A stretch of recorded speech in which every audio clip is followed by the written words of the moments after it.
ہم وہی کہیں گے جو ہمارا دین ہم کو بتاتا ہے، عمل کرو تو تمہارا بھلا ہے۔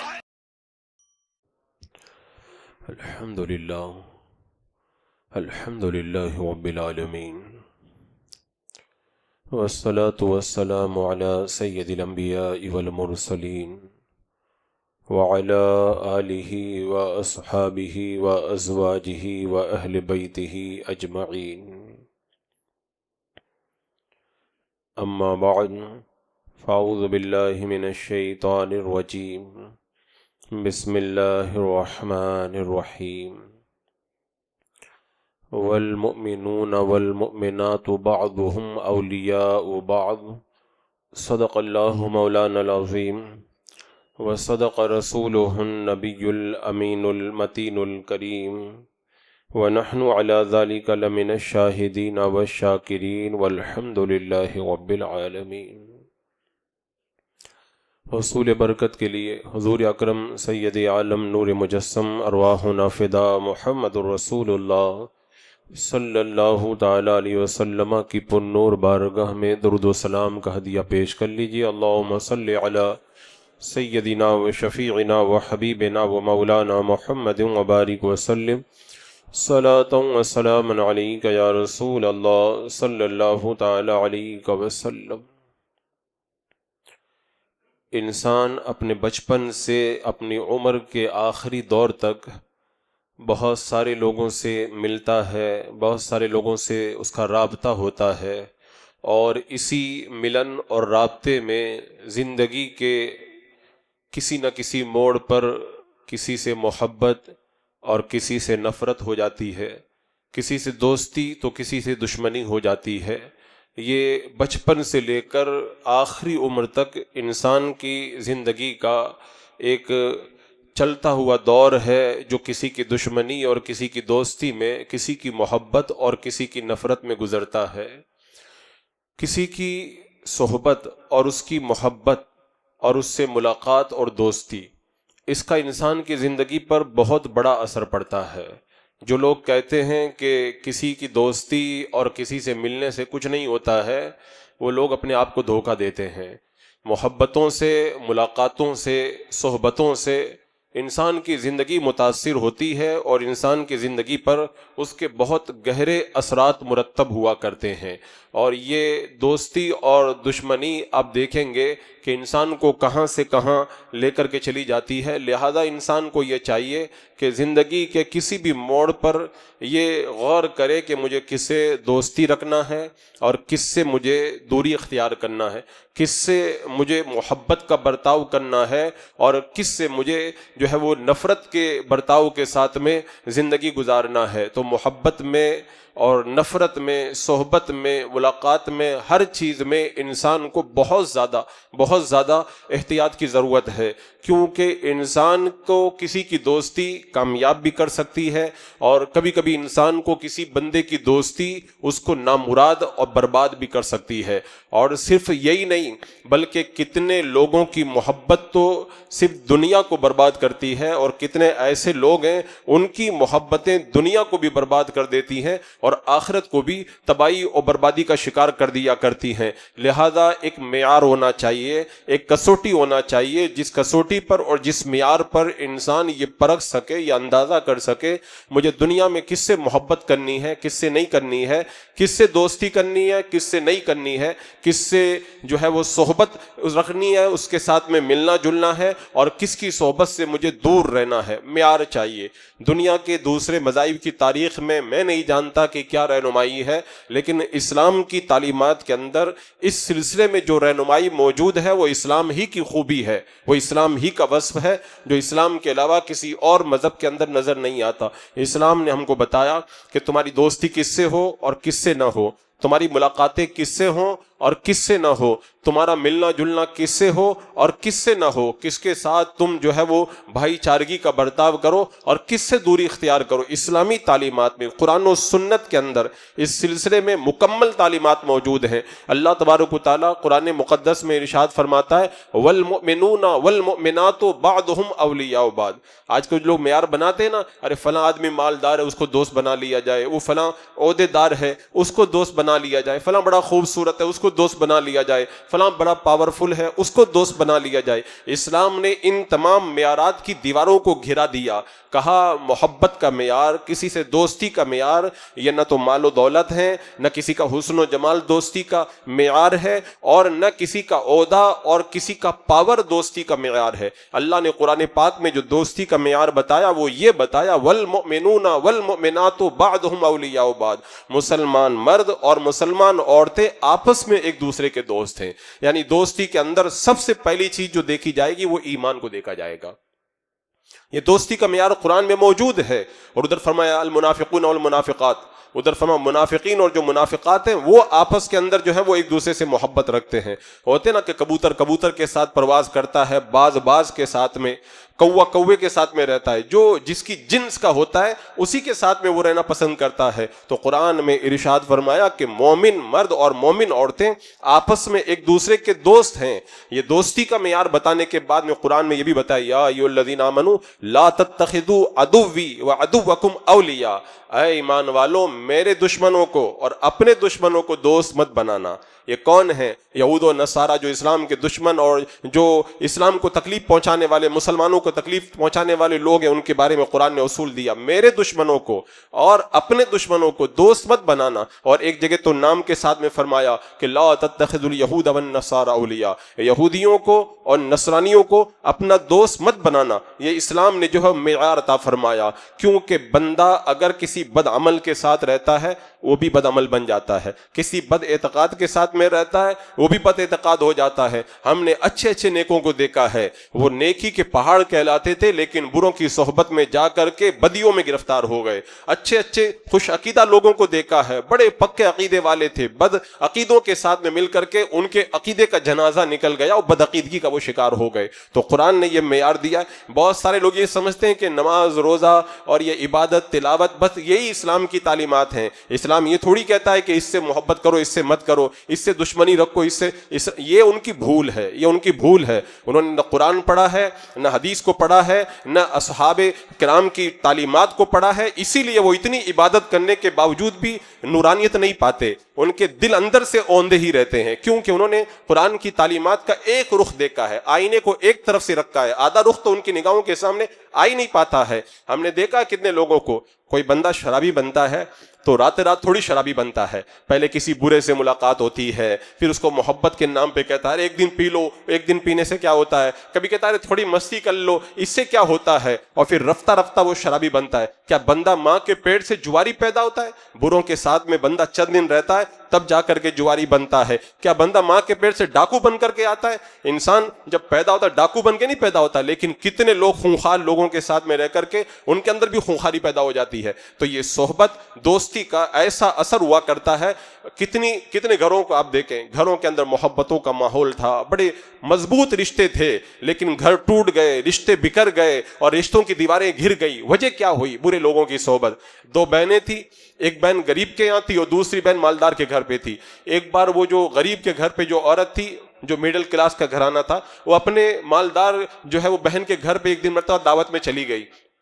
اب ظاہر سی بات ہے جو افر کلاس کے لوگ رہتے ہیں ان کی ہر چیز ہائی فائی ہوا کرتی ہے۔ اب جو ان کے فلیٹ میں رہی، ان کا رہن سہن دیکھا، ان کا کھان پان دیکھا، ان کے گھر کا ڈیکوریشن دیکھا، یہ ساری چیزیں 2 دن وہاں پر رہ کر کے اس نے نظارہ کی اور پلٹ کر کے آئی۔ چند دن کے بعد میں طلاق ہو گئی۔ جب شوہر سے پوچھا گیا، بیوی سے پوچھا گیا، آخر تمہارے درمیان اتنی محبت تھی، طلاق کیسے ہو گئی؟ بولے کچھ نہیں ہوا، بس ایک دن میری بیوی دعوت میں گئی تھی اپنے بہن کے یہاں اور اس کے بعد جھگڑے شروع ہو گئے۔ بیوی سے پوچھا گیا ہوا کیا؟ تو بیوی نے بتایا یہ ہوا کہ اصل میں ایک دم آرام سے زندگی گزار رہی تھی، میں کچھ سوچتی سستی نہیں تھی, میں سوچتی تھی بڑے خوش ہیں ہم لوگ. ایک دن بہن کے یہاں کیا گئی, ان کا جو ہے وہ افر کلاس کا سسٹم میں نے دیکھا نا, میرا دماغ خراب ہو گیا. اور پھر ہر دن شوہر سے کہتی یہ کھانا کیوں نہیں آتا ہے, یہ ہمارا مکان ایسا کیوں نہیں ہے, اور دھیرے دھیرے جو ہے وہ بات طلاق تک آئی اور پھر رشتے ٹوٹ گئے ہیں. تو یہی ہوتا ہے, اچھوں کی صحبت بندوں کو اچھا بنا دیتی ہے, بروں کی صحبت میں بندہ جب پھنستا ہے تو برائی کا شکار ہو جاتا ہے.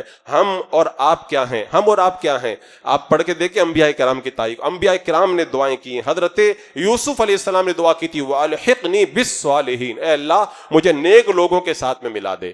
حضرت سلیمان علیہ السلام دعا فرما رہے ہیں وَأَدْخِلْنِي بِرَحْمَتِكَ فِي عِبَادِكَ الصَّالِحِينَ, اے اللہ مجھے اپنے نیک بندوں میں داخل فرما دے. کیونکہ نیکوں کے ساتھ رہنا یہ بہت بڑی سعادت مندی کی بات ہے. امام اعظم ابو حنیفہ رضی اللہ تعالیٰ عنہ, جن کی عبادت, ریاضت, تقوی, طہارت, پارسائی اور ان کے عشق رسول, خدمت دین کا کوئی جواب نہیں. لیکن پوچھا گیا آپ کی عمر کتنی ہے, کہا میری عمر 2 سال ہے. کہا اتنے بڑے ہو گئے صرف 2 سال کے؟ کہا جتنی میری عمر گزری ہے نا اس کو میں گنتا ہی نہیں ہوں. میری عمر حقیقت میں وہ عمر ہے جو حضرت امام جعفر صادق کی صحبت میں رہ کے میں نے گزاری ہے. لولا السنتان لہلک النعمان, اگر زندگی کے وہ 2 سال نہیں ہوتی نا تو ابو حنیفہ برباد ہو جاتا. یہ ہمارے بزرگوں نے فخر کیا اچھے لوگوں کے ساتھ میں رہنے پر, کہ بندہ جب اچھے لوگوں کے ساتھ میں رہتا ہے. مولانا روم رحمۃ اللہ تعالی علیہ کی تاریخ پڑھیں. مولانا روم رحمۃ اللہ اتنے پائے کے عالم ہیں, بڑے بڑے علماء ان کے شاگرد تھے, لیکن خود فرماتے مولوی ہرگز نشد مولائے روم تا غلامی شم تبریز نبود. مولانا روم اس وقت تک مولانا بنا ہی نہیں جب تک شمس تبریز جیسے نیک بندے کی صحبت اس کو میسر نہ آئی. یعنی ایک اللہ کے ولی کی صحبت میں پہنچا ہوں تب جا کر کے اللہ تبارک و تعالیٰ نے مجھے مولائے روم بنایا ہے. یہ بزرگوں کی صحبت کا یہ اثر ہوتا ہے. بندہ نماز پڑھے نمازی بن جائے گا, جہاد کرے غازی بن جائے گا, حج کرے حاجی بن جائے گا. لیکن صحبت کا اثر آپ دیکھیں, کوئی نماز پڑھنے سے, روزہ رکھنے سے, حج کرنے سے اتنا بڑا رتبہ نہیں پاتا, لیکن اگر کوئی میرے آقا علیہ السلام کی صحبت میں تھوڑی دیر بیٹھ جائے تو وہ صحابی بن جاتا ہے اور سب سے بڑا مقام و رتبہ حاصل کر لیا کرتا ہے. یہ بندے کو اللہ تبارک و تعالیٰ صحبتوں کا اثر عطا فرمایا کرتا ہے. اسی لیے میرے آقا قرآن مقدس کے اندر آپ دیکھیں اللہ کے رسول علیہ السلام کی تعلیمات بھی ہیں, اور قرآن میں میرا رب فرماتا ہے یا ایھا الذین آمنوا اتقوا اللہ وکونوا مع الصادقین, اے ایمان والو اللہ سے ڈرو. اسی پر بس مت کرو کہ پرہیزگار بن گئے اب پرہیزگار بن کے بیٹھے رہو. کا نہیں, پرہیزگار بننے کے بعد تم پر لازم ہے مع الصادقین, سچوں کے ساتھ میں رہو, نیکوں کے ساتھ میں رہو, اچھوں کے ساتھ میں رہو. کیونکہ تمہاری پرہیزگاری پر کبھی بھی ڈاکہ پڑ سکتا ہے, لیکن جب اچھوں کے دامن سے جب وابستہ ہو جاؤ گے نا. حضرت بایزید بستامی سے کسی نے کہا تھا حضرت 70 سال ہو گئے, جیسے آپ عبادت کرتے ہیں ویسے میں بھی عبادت کرتا ہوں, میں بایزید بستامی نہیں بن سکا. حضرت بایزید بستامی نے کہا تو نے کسی اللہ والے کی صحبت نہیں اختیار کی ہے, اس لیے تو جتنی عبادت کیا تیرا نفس تیری پوری عبادت کھا گیا ہے. حضرت امام احمد بن حنبل سے کسی نے کہا تھا اتنے بڑے امام ہیں, قوم کے امام ہیں, آپ کا مقام و رتبہ اتنا بلند ہے, آپ بشر حافی جیسے ایک فقیر کے پاس ملاقات کے لیے جاتے ہیں. تو حضرت امام احمد بن حنبل نے کہا کہ جو باتیں کتابوں میں نہیں ملتی ہیں نا وہ باتیں اس فقیر کے دربار میں مجھے ملا کرتی ہیں. یہ اللہ والوں کی صحبت کا اثر ہوا کرتا ہے. ایک بار ایک سالک نے جو عبادت کی راہیں طے کر رہا تھا, ایک عارف سے پوچھ لیا تھا کہ میں عبادت کرتا ہوں, عبادت میں سستی آتی ہے, کیا کروں, دل کم لگتا ہے. کہا اللہ والوں کے ساتھ بیٹھا کر, کیونکہ اللہ تبارک و تعالیٰ اپنے پیارے بندوں پر روزانہ 70 بار نظر کرم کرتا ہے. تو ان کے ساتھ بیٹھ تاکہ کبھی تجھ پر بھی اللہ کی نظر کرم ہو جائے, تیرا بھی بیڑا پار ہو جائے. یہ صحبت کا اثر اتنی بڑی چیز ہے, اگر کوئی صحبت کے اثر کا انکار کرے تو وہ سمجھ لو کہ وہ اپنے آپ کو دھوکہ دیتا ہے. بہت سارے لوگ یہ سمجھتے ہیں یہ محبت اور نفرت اور یہ سب کوئی اسلام کی تعلیمات میں سے نہیں ہے. آج میں وہ حدیث سناؤں, میرے آقا علیہ السلام خود فرماتے ہیں اللہ کے لیے محبت کرنا اور اللہ کے لیے بغض رکھنا یہ تمام اعمال میں سب سے افضل عمل ہے. بندہ نماز پڑھے اس کو افضل عمل نہیں کہا گیا, روزہ رکھے اس کو افضل عمل نہیں کہا گیا, اللہ کے لیے محبت رکھے اور اللہ کے لیے بغض رکھے. بہت سارے لوگ کہتے ہیں کہ یہ جو ہے وہ اہل سنت و جماعت لوگوں کو لڑاتے ہیں اور نفرت کی باتیں کرتے ہیں, توڑنے والی باتیں کرتے ہیں. اللہ کے رسول نے تو اس کو کیا کہا ہے, سب سے بہتر عمل کہا ہے. اللہ کے لیے اگر کوئی بغض رکھے نا, اللہ کے رسول کے دشمنوں سے اگر کوئی بغض رکھے, مسلمانوں کے اماموں کے جو دشمن ہیں ان کے ساتھ میں بغض رکھے, اللہ کے رسول نے کیا فرمایا, افضل اعمال, یہ تمام اعمال میں افضل عبادت ہے. اتنا عظیم رتبہ اللہ تعالیٰ نے ان اعمال کو عطا فرمایا. اللہ والوں کی صحبت کا اثر آپ دیکھیں.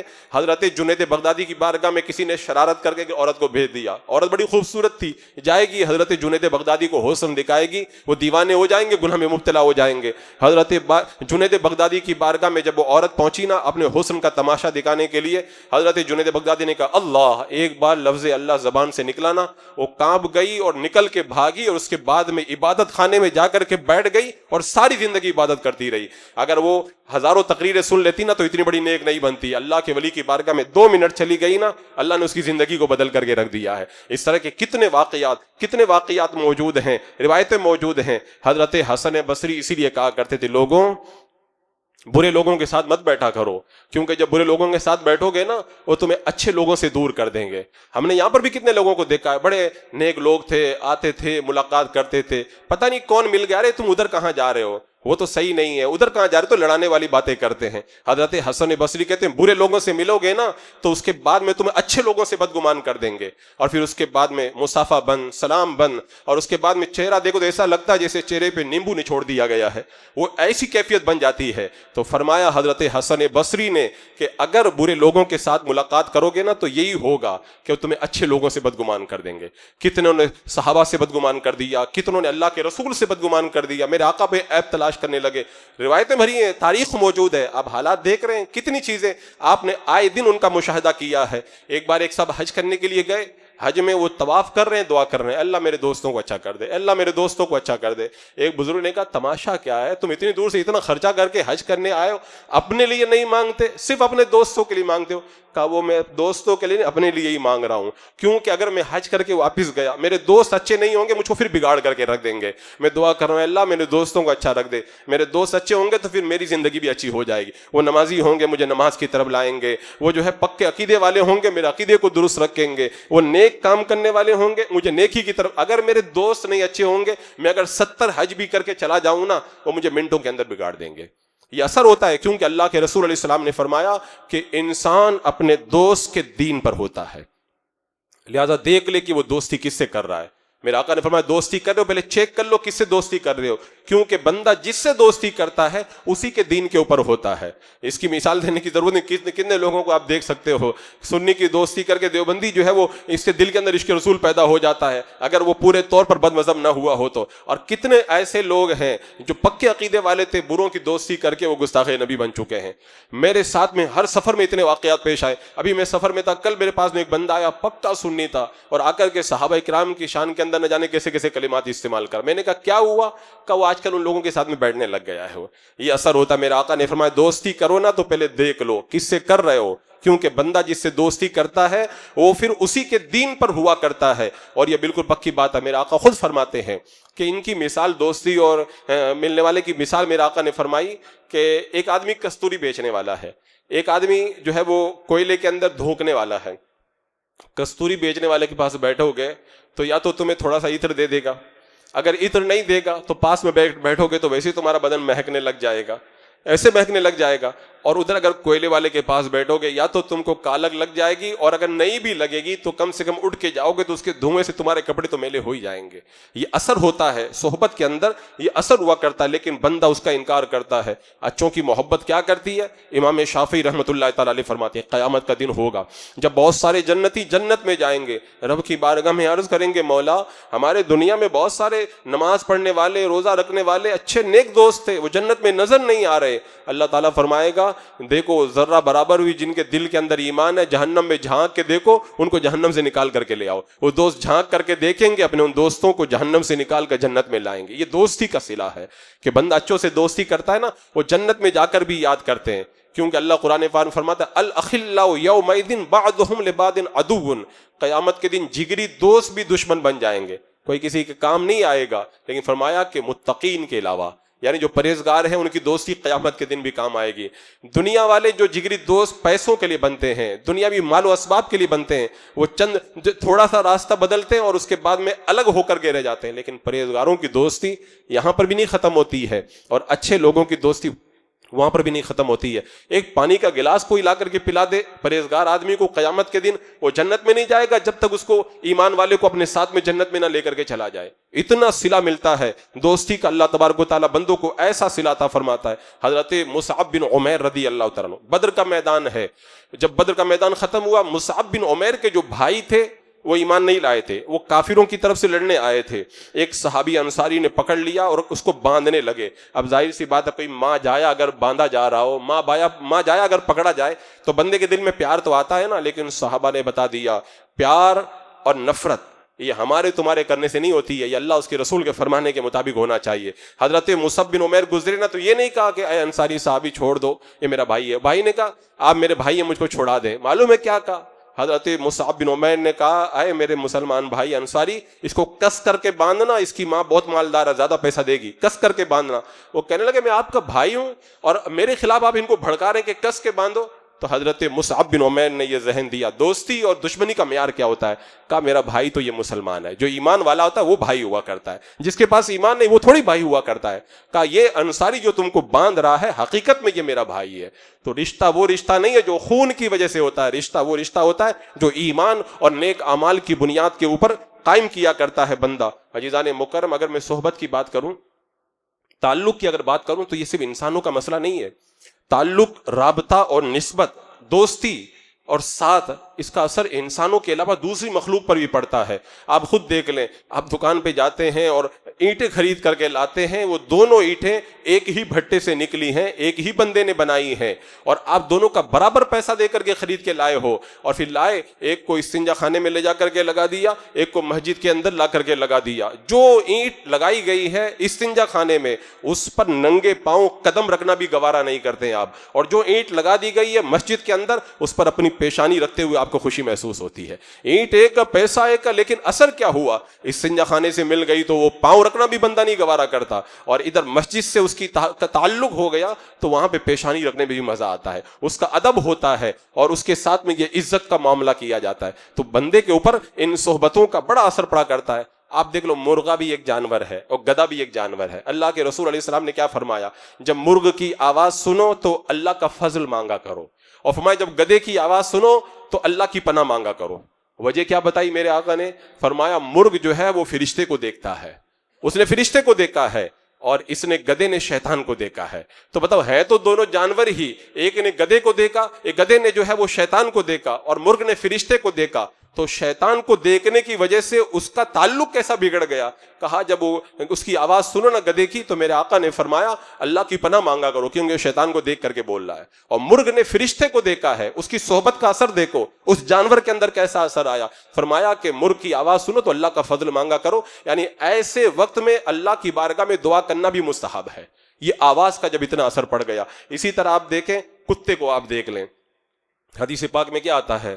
جس گھر میں کتا ہو، تصویر ہو، اس گھر میں رحمت کے فرشتے نہیں آتے۔ آج کل تو ہمارے گھر تصویروں سے بھرے ہوئے ہیں، پھر کہتے ہیں رحمتیں کہاں ہم سے روٹ گئی ہے۔ رحمتیں نہیں روٹی ہیں، ہم نے رحمتوں کو اپنے گھر میں داخل ہونے سے روک کر کے رکھا ہے۔ تصویروں کا انبال لگا ہے، پہلے جو ہے وہ ناجائز اور حرام کے دور تھی، اب تو جائز کہہ کر کے اس کو ثواب کا کام سمجھ کر کے رکھا جا رہا ہے، معاذ اللہ رب العالمین، چاہے وہ ویڈیو کی شکل ہی میں کیوں نہ ہو۔ تو فرمایا میرے آقا نے تصویر اور کتا جس گھر میں ہوتا ہے اس گھر میں رحمت کے فرشتے نہیں آتے۔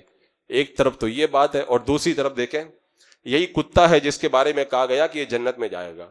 اگر وہ کتا گھر میں ہو تو رحمت کا فرشتہ نہیں آتا، اور وہ کتا جنت میں جا رہا ہے، کہا وہ اصحاب کہف کے ساتھ میں بیٹھ گیا تھا۔ وہ وَقَلْبُهُمْ بَاسِطٌ ذِرَاعَيْهِ بِالْوَسِيدِ، اللہ نے قرآن میں فرمایا وہ ان کے غار پر اپنے پاؤں پسار کے بیٹھا ہے۔ اللہ کے ولیوں کے ساتھ میں جو کتا رہا نا، قیامت کے دن اللہ تعالیٰ اسے انسانی شکل عطا کرے گا اور اس کو جنت میں داخلہ دے گا۔ یہ صحبت کا آپ اثر دیکھیں، ایک کتا اللہ والوں کے ساتھ بیٹھ جائے تو اسے جنت مل جاتی ہے۔ وہی کتا اگر ہمارے گھر میں تھا تو رحمت کے فرشتے نہیں آ رہے تھے، اس کی صحبت کا یہ اثر، کتے کی صحبت کا یہ اثر تھا کہ ہمارے گھر کے اندر رحمت ہم سے دور ہو رہی تھی۔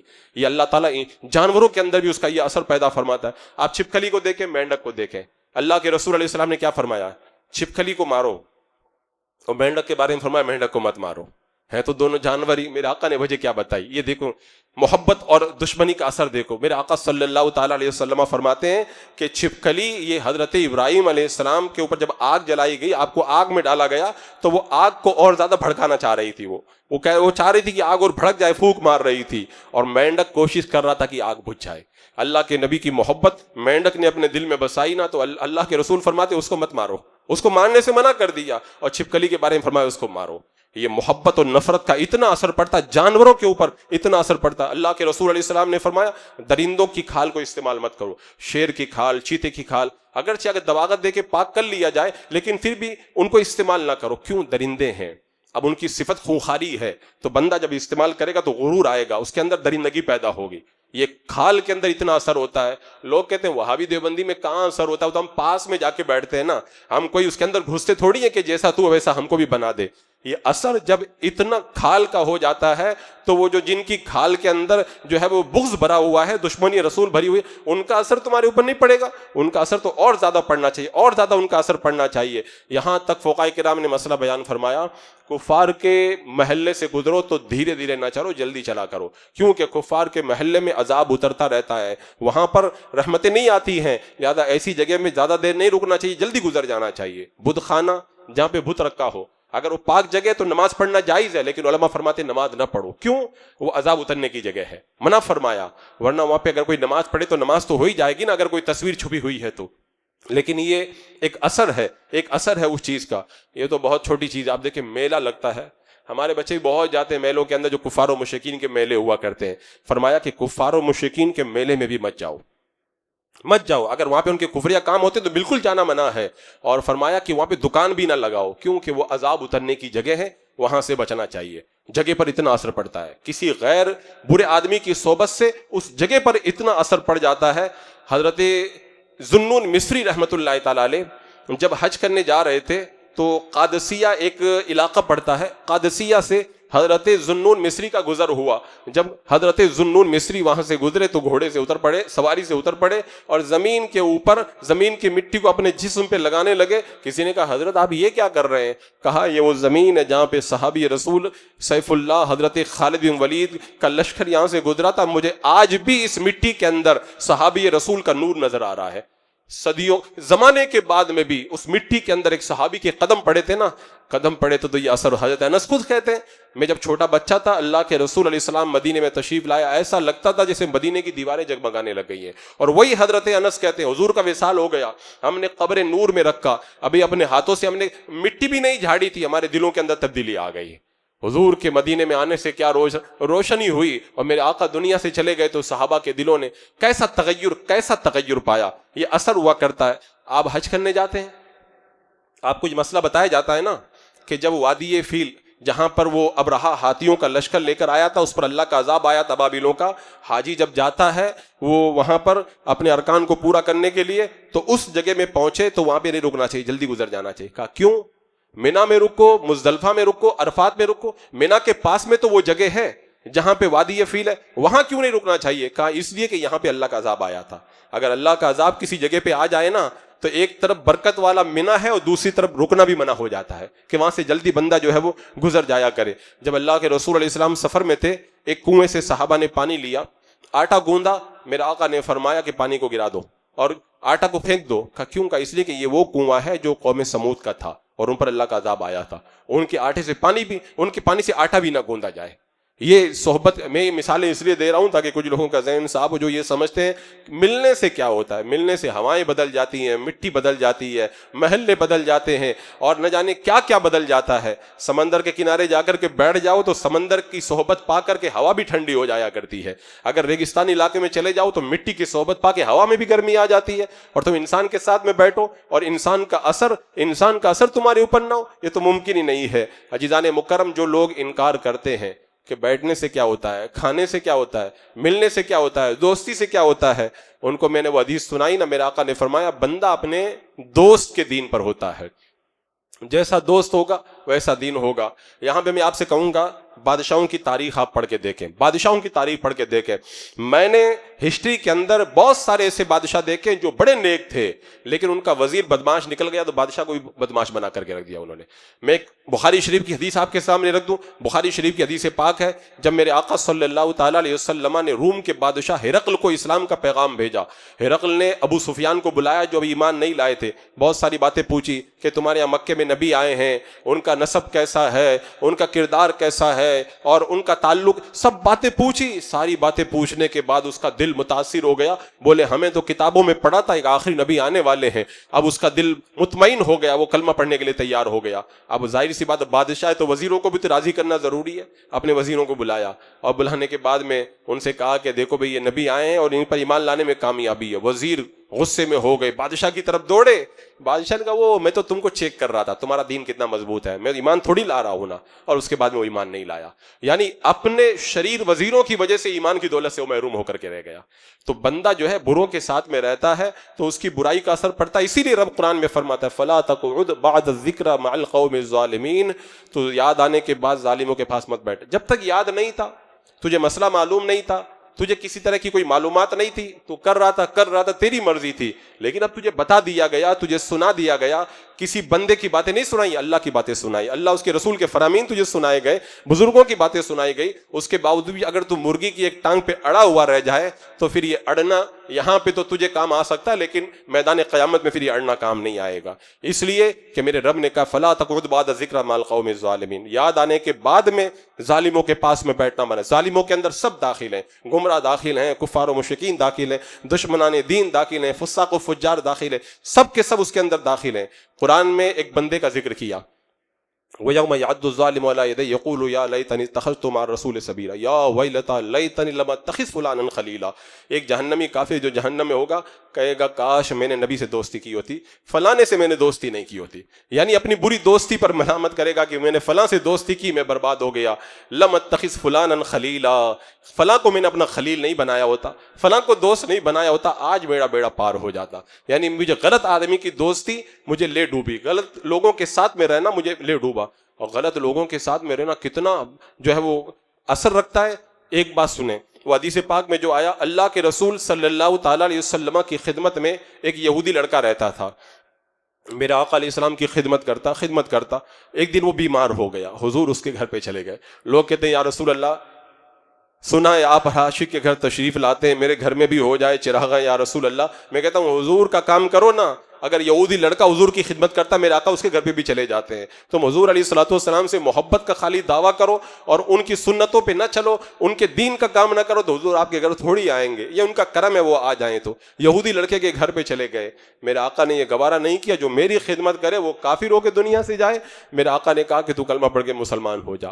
آخری وقت ہے اس یہودی لڑکے کا, وہ اپنے باپ کا چہرہ دیکھ رہا ہے. باپ نے کہا بیٹا ابو القاسم کی بات مان لے, یعنی حضور کی بات مان لے. اور پھر بیٹے نے کلمہ پڑھا یہودی لڑکے نے, اور میرے آقا علیہ السلام باہر آ کے کہتے ہیں اللہ کا شکر ہے, اللہ نے اس کو جہنم سے بچا لیا ہے. اگر حضور کی صحبت میں یہودی لڑکا آئے تو وہ ایمان لے آئے. اور دوسری طرف دیکھو حضرت نوح علیہ السلام اللہ کے نبی ہیں, ان کا بیٹا کنعان ہے, کافروں کے ساتھ میں بیٹا تو وہ بھی کافر ہو گیا. اور جب عذاب آیا ان کی قوم پر تو حضرت نوح علیہ السلام نے کہا تھا آ جا ایمان کے دائرے میں. وہ کہا نہیں, پہاڑ کے پاس جاتا ہوں, پہاڑ مجھے بچا لے گا.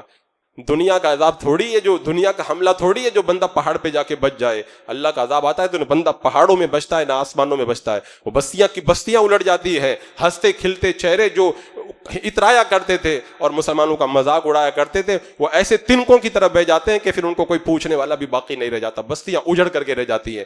تو اگر یہودی لڑکا حضور کی بارگاہ میں چلا جائے تو ایمان کی دولت ملے, اور نبی کا بیٹا اگر کافروں کے ساتھ بیٹھ جائے تو اس کا یہ حال ہوتا ہے کہ وہ عذاب کے اندر ہلاک و تباہ و برباد ہو جایا کرتا ہے. یہ تو بالکل پکی بات ہے. آپ نے وہ روایت کتنی بار سنی, حضرت امام جلال الدین سیوطی علیہ رحمہ اس روایت کو نقل کرتے ہیں. ایک بندے کا انتقال کا وقت ہوا, لوگوں نے کہا کلمہ پڑھو, نہیں پڑھ رہا. پوچھا گیا تو کلمہ کیوں نہیں پڑھتا؟ کہا مجھے نہیں پڑھنے دیا جاتا. کہا کیوں نہیں پڑھنے دیا جاتا؟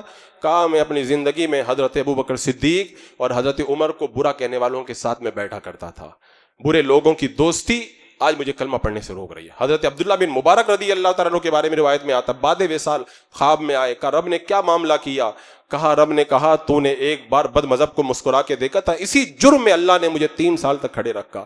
ایک بار مسکرا کے دیکھ لو تو 3 سال کا عذاب ملے, اور جو سب کچھ ان کے ساتھ میں کرتے ہیں اور اس کے بعد میں یہ سمجھتے ہیں کہ ان سے دور رہنا تو امام صاحب کا کام ہے, ہمارا کام تھوڑی ہے نا. اور پھر قیامت کے اندر پھر بھی یہی کہنا کہ جنت میں جانا بھی امام صاحب کا کام ہے, وہ ہمارا کام نہیں ہے جنت کے اندر جانا. یہ کردار اور یہ رویہ لوگوں نے جب اپنا کر کے رکھا ہے, اس کے باوجود بھی پھر یہ تمنا کر رہے ہیں کہ اللہ تبارک و تعالیٰ اپنی رحمتوں کی بارشیں ہمارے اوپر نازل فرمائے. ان بروں کے ساتھ میل ملاؤ کتنا کام کرتا ہے, وہ حدیث پاک میں نے کوڑ کی تھی. میرے آقا فرماتے ہیں صلی اللہ تعالی علیہ وسلم, قرب قیامت میں دجال نکلے گا. مضبوط ایمان والے کیا کہیں گے, ہمارا ایمان تو بڑا مضبوط ہے, چلو چل کے دیکھ کے آتے ہیں. ان سے کہا جائے گا نہ دیکھو, وہ کہتے ہیں دیکھنے سے کیا ہوتا ہے. وہ جب جائیں گے تو وہ شبہ کی باتیں کرے گا, جب شبہ کی باتیں وہ سنیں گے نا وہ بھی اسی کے ساتھ میں ہو جائیں گے. مضبوط ایمان والا خالی دیکھنے کے لیے چلا گیا, میرے آقا نے فرمایا اس کا ایمان بھی چلا جائے گا. یہ صحبت کا اثر, یہ ملاقات کا اثر, یہ دیکھنے کا اثر ہے, تو ان کی دوستی اور ان کے ساتھ میں رہنے کا اثر کتنا زیادہ ہوگا. اسی لیے میرے آقا فرماتے ہیں اگر دوستی کرنا ہو تو مومن سے دوستی کرنا, مومن کے علاوہ کسی سے دوستی مت کرنا. یہ حضور نے معیار عطا فرمایا کہ دوستی اگر کی جاتی ہے تو دوستی کس سے کی جاتی ہے اور کس سے. ارے یہ تو آج سائنس کا دور ہے, وہ پہلے کے لوگوں کو شاید ہو سکتا ہے کہ پتہ نہ ہو, آپ کو کیوں نہیں پتہ ہے؟ آپ تو سائنس کی ترقی کے دور میں رہنے کا دعویٰ کرتے ہیں. ڈاکٹر کہتا ہے یہاں پہ جراثیم ہے, ان سے دوری اختیار کی جائے, یہ جو ہے وبا یہاں پہ ہے, اس سے دور رہ جائے. کرونا کی بیماری ہے, کرونا سے پرہیز کیا جائے. کرونا سمجھ میں آ گیا, جراثیم سمجھ میں آ گئے, کیٹانو سمجھ میں آ گئے, اور جو سب سے بڑے جراثیم ہے ایمان کو خراب کرنے والے, وہ آپ کو نہیں سمجھ میں آتے. اگر ڈاکٹر کہتے کہ جراثیم ہے, ڈاکٹر کی بات کہتے آمنا, ہاں ہم ایمان لے آئے آپ کی بات پر, ہم نے مان لیا. اور اللہ اس کے رسول کہیں کہ یہ بد مذہبوں کے اور کفار و مشرکین کے, یہود و نصارہ کے جراثیم تم کو لگ جائیں گے, ان کا کرونا تم کو ہو جائے گا. تو اس کے بعد میں بندہ کہتا مجھے نہیں سمجھ میں آتا.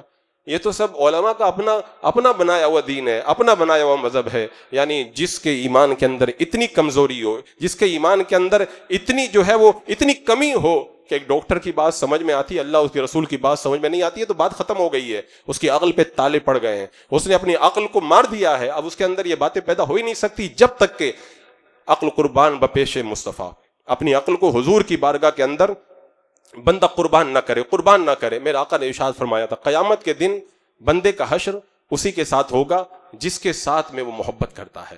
اب آپ دیکھ لو آپ قیامت کے دن کس کے ساتھ ہوں گے. اگر کوئی بندہ یہ جاننا چاہے کہ قیامت میں کہاں پہ رہوں گا, تو دنیا میں دیکھ لے کہ ان کے ساتھ میں رہتا ہے, نیکوں کے ساتھ میں رہتا ہے تو خوشی ہے, اس کے لیے مبارکبادی ہے. قیامت میں بھی انہی کے ساتھ میں رہے گا. اور اگر دنیا میں اگر دوست اس کے ایسے ہیں جو اللہ کو پسند نہیں ہے, تو پھر سمجھ جاؤ وہاں پر بھی انہی کے ساتھ میں رہنا ہوگا. وہ حدیث پاک سنی نہیں, بے نمازی کو قیامت کے دن فرعون کے ساتھ کھڑا کیا جائے گا, حامان کے ساتھ کھڑا کیا جائے گا, ایسے ظالموں کے ساتھ کھڑا کیا جائے. کون پسند کرتا ہے ان بڑے بڑے ظالموں کے ساتھ ہمارا حشر ہو؟ اگر یہ نہیں چاہتے تو پھر ایسوں سے دوستی بھی نہ رکھو, ایسوں کے کردار اور ایسوں کے رویت سے بھی دور رہو. میرے آقا نے ایک بار فرمایا تھا صلی اللہ تعالی علیہ وسلم, الا انبئکم بخیارکم, میں تمہیں اچھے لوگوں کے بارے میں بتاؤں, تمہیں نیک لوگوں کے بارے میں بتاؤں؟ صحابہ نے کہا بلا, کیوں نہیں یا رسول اللہ, بتائیے, ہم کو ضرور بتائیے. میرے آقا نے ان کی پہچان بتائی, ذارہ ذکر اللہ, ان کو دیکھو تو خدا یاد آ جائے. یہ ہے ان کی پہچان اللہ والوں کی, ان کو دیکھتے ہی خدا یاد آ جائے. ایسے لوگوں کی صحبت میں رہنا چاہیے. یہ بھی کوئی صحبت ہوتی ہے؟ بندہ اچھا بھلا نیک بندہ تھا, ان کے ساتھ بیٹھنے لگا تو صحابہ پہ اعتراض کرنے لگا, کہتا میں مولائی ہوں. یہ بھی کوئی صحبت ہے؟ اچھا خاصا عاشق رسول تھا, بیٹھنے لگا تو کہنے لگا حضور تھوڑی زندہ ہے, ان کا تو انتقال ہو گیا, وہ تو دنیا سے جا چکے, اب زندہ نہیں ہے معاذ اللہ. یہ بھی کوئی صحبت اور دوستی ہے؟ اچھا بھلا آدمی نیک اور پرہیزگار تھا, اور پھر ان کے ساتھ میں بیٹھنے لگا تو احادیث کے اندر جو ہے وہ اعتراض کرتا ہے, قرآن کی آیتوں پہ اعتراض کرتا ہے, معاذ اللہ رب العالمین. یہ دوستی نہ یہاں پہ کام آنے والی ہے اور نہ میدان قیامت کے اندر یہ کام آنے والی ہے. دوستی تو بہت بڑی بات ہے. میرے آقا نے فرمایا من تشبہ بقوم فہو منہم, جو جس قوم کی مشابہت اختیار کرے گا وہ بھی انہی میں سے ہو جائے گا. میں دوستی کی بات نہیں, اگر کوئی دوسری قوم کا طریقہ اختیار کرتا ہے, میرے آقا فرماتے وہ بھی انہی میں سے ہو جائے گا. قرآن کی آیت کریمہ وَمَن يَتَوَلَّهُم مِّنكُمْ فَإِنَّهُ مِنْهُمْ, جو ان سے دوستی کرے گا وہ بھی انہی میں سے ہے. یہ یہود و نصارہ کے بارے میں فرمایا گیا. تو کفار و مشرکین, مرتدین اور ملحدین کے بارے میں کیا حکم ہوگا؟ قرآن کی یہ روشن آیتیں, احادیث, چمکتی ہوئی احادیث, صحابہ کرام کے یہ سنہرے اقوال, ہمارے بزرگوں کی ایسی چمکتی دمکتی تعلیمات سب نگاہوں کے سامنے موجود ہے. علماء نے چیخ چیخ کر کے بیان کیا. پھر بھی بندہ کہتا ملنے سے کیا ہوتا ہے, صحبت سے کیا ہوتا ہے, دوستی اور دشمنی کے لیے کوئی معیار تھوڑی ہوا کرتا ہے. میں کہتا ہوں آج لے ان کی پناہ, آج مدد مانگ ان سے, پھر نہ مانیں گے قیامت میں گر مان گیا. انہیں جانا انہیں مانا, نہ رکھا غیر سے کام, للہ الحمد میں دنیا سے مسلمان گیا. اگر شرابی کے ساتھ بیٹھو تو شرابی بن جاؤ, تو بد مذہب کے ساتھ بیٹھو گے تو کیا ایمان نہیں چلا جائے گا؟ وہ روایت میں نے اس سے پہلے آپ کے سامنے رکھی تھی. عمران جیسا بڑا محدث, حدیث کا بڑا ماہر, اس نے ایک گمراہ عورت سے شادی کی. علماء نے سمجھایا وہ گمراہ تم شادی کر نہیں, اس کو میں شادی کر کے سنی بنا لوں گا. یہ پرانے محدث کی بات کر رہا ہوں, یہ آج کل کی بات نہیں کر رہا ہوں میں. شادی ہوئی چند دن کے بعد وہ بھی گمراہیت کی باتیں کرنے لگ گئے. اگر اتنا بڑا محدث اگر گمراہ عورت سے شادی کر کے اس کی صحبت میں چلا جائے, وہ اپنے ایمان, ابھی ماضی قریب کی بات آپ دیکھ لیں, ایک مولانا صاحب نے غیر مقلد لڑکی سے شادی کی. لوگوں نے کہا ان سے شادی کرنا جائز نہیں. کہا میں شادی کیا ہوں, اس کو پکا سنی بناؤں گا. ابھی 1 سال بھی نہیں ہوا تھا شادی کے اندر, وہ کہنے لگے نہیں ایسا تھوڑی ہوتا ہے, یوں تھوڑی ہوتا ہے, اور پھر یوں کر کے وہ سارے ایمان کا انہوں نے اپنا کام ختم کر لیا ہے۔ یہ صحبت کا اثر ہوتا ہے، یہ میل ملاپ کا اثر ہوتا ہے، یہ دوستی کا اثر ہوا کرتا ہے، بندہ سمجھے نہ سمجھے۔ حضرت مالک بن دینار نے کتنی پیاری بات کہی، کہا اچھے لوگوں کے ساتھ میں پتھر اٹھانے پڑے تو ٹھیک ہے، برے لوگوں کے ساتھ میں مٹھائی کھانے سے بہتر ہے۔ برے لوگوں کے ساتھ مٹھائی کھانے سے بہتر اچھے لوگوں کے ساتھ مل کے پتھر اٹھا لو، یہ اس سے زیادہ فائدہ مند ہے۔ پتھر اٹھائیں گے تھوڑی محنت ہی تو کرنا پڑے گا، لیکن بروں کے ساتھ مٹھائی کھاؤ گے نا تو جہنم میں ہمیشہ کے لیے جلنا پڑے گا۔ تو اچھے لوگوں کے ساتھ میں پتھر اٹھا لینا یہ برے لوگوں کے ساتھ مٹھائی کھانے سے زیادہ بہتر ہے۔ اسی لیے حضرت سفیان ثوری رضی اللہ تعالیٰ عنہ نے کہا تھا، جو کسی برے آدمی کی گمراہ کی بات سننے کے کان لگاتا ہے نا، اللہ کی حفاظت سے نکل جاتا ہے۔ اللہ ہماری حفاظت کرتا ہے، اللہ ہمارے ایمان کی حفاظت کرتا ہے، ہمارے عقیدے کی حفاظت کرتا ہے۔ حضرت سفیان ثوری کہتے ہیں بروں کی باتوں کی طرف کان دھرو گے نا تو اللہ کی حفاظت سے نکل جاؤ گے، اللہ پھر تمہاری حفاظت نہیں کرے گا۔ رب فرمائے گا میں نے منع کیا تھا ان کے ساتھ میں رہنے سے، تم کیوں گئے؟ کام تمہارا ختم ہوا۔ اب اس کے بعد میں اللہ تعالیٰ ایسے بندوں کی حفاظت نہیں فرماتا ہے۔ جائزہ لینے کا وقت ہے۔ قرآن و حدیث بتاتے ہیں دوستی اور دشمنی کا معیار کیا ہے۔ یہ لڑانے جھگڑنے کی باتیں نہیں، یہ قرآن و سنت کی روشن تعلیمات ہیں۔ ایک ہے دو ہے تو آپ کو شبہ ہو، حالانکہ مومن کو وہ بھی نہیں ہوتا ہے، لیکن شبہ والوں کو ہو جاتا ہے۔ جب سینکڑوں کی تعداد میں روایتیں موجود ہیں پھر بندہ شبہ کرے تو اس کا مطلب وہ اپنی عقل کے پیتے لاٹھی لے کر کے گھومتا ہے، اسے عقل سے کوئی واسطہ ہی نہیں ہے، اسے عقل سے کوئی تعلق ہی نہیں ہے۔ حضرت عمر رضی اللہ تعالیٰ عنہ کا وہ قول، سبیغ نامی بندہ جس نے گمراہی کی باتیں کی، حضرت عمر نے بلا کے مارا، خون نکلنے لگا، بند کر دیا، پھر بلایا، زخم ٹھیک ہونے کے بعد پھر مارا، پھر بند کر دیا۔ 3 بار جب مار پڑی کہنے لگا میرے دماغ کا شیطان نکل گیا۔ حضرت عمر نے کیا کہا تھا، ابھی توبہ پکی نہیں ہے، کوئی بیٹھے گا نہیں۔ روایتوں میں آتا ہے وہ چاہتا تھا جہاں پر مجلس بیٹھی ہوتی تھی 100 لوگ بیٹھے ہوتے تھے، صبح جا کے بیٹھ جاتا تھا، پورے لوگ اٹھ کر کے چلے جاتے تھے، وہ اکیلا بیٹھا ہوا رہ جاتا تھا۔ صحابہ نے جب اتنا بروں کی صحبت سے پرہیز کیا نا تب ان کا ایمان محفوظ رہا ہے۔ آج جو لوگ کہہ رہے ہیں نا کہ گمراہیت بڑھ رہی ہے، آج فسق و فجور بڑھ رہا ہے، شرابی اور جواری لوگ زیادہ ہو رہے ہیں، عیاشی اور فحاشی بڑھ رہی ہے، ہم نے جب تعلقات ہی ایسے بنا کر کے رکھے ہیں، ہم نے جب دوستی ایسے لوگوں سے کر کے رکھی ہے تو ان سب چیزوں کو تو بڑھنا ہی بڑھنا ہے۔ جب تک ہم ان چیزوں سے اور ایسے لوگوں سے دوری اختیار نہیں کریں گے اس وقت تک ہمارا ایمان محفوظ نہیں رہے گا۔ عزیزان مکرم، آج فتنوں کے اس ماحول کے اندر قرآن و سنت کا یہ واضح پیغام، دوستی کس سے کی جائے اور کس سے نہ کی جائے، محبت کس سے کی جائے اور محبت کس سے نہ کی جائے، صحبت کس کی اختیار کی جائے کس کی نہ اختیار کی جائے، تعلقات کس سے رکھے جائیں کس سے نہ رکھے جائیں، کھان پان میل ملاؤ سلام مصافحہ کس سے رکھا جائے کس سے نہ رکھا جائے، اس کے اندر اپنا نفس کا معیار آپ نہ رکھیں۔ نفس تو آسانی چاہتا ہے، نفس تو سہولت چاہتا ہے، نفس تو آرام چاہتا ہے۔ معیار رکھیں اللہ اس کے رسول کے فرمان کو، پھر دیکھو آپ کو کیسے اجالے ملتے ہیں۔ بات تو میں نے صرف جو ہے وہ مختصر کی ہے، یہ ایک ہی چیز پر میں نے چند روایتوں کو پیش کیا، لیکن اگر اس کی گہرائی میں جاؤ گے تو یہ آپ کی دنیا بھی سنوارنے والی باتیں اور آخرت کو بھی روشن کر دینے والی باتیں۔ اللہ رب قدیر ہمیں صحیح معنوں کے اندر اسلامی معیار کے مطابق دوستی اور دشمنی رکھنے کی توفیق عطا فرمائے۔ ہر طرح کے برے لوگوں سے، چاہے عقیدے کے اعتبار سے برے ہوں چاہے عمل کے اعتبار سے برے، اللہ ہمیں ان سے دوری اختیار کرنے کی توفیق عطا فرمائے۔ استغفر اللہ ربی من کل ذنب واتوب الیہ۔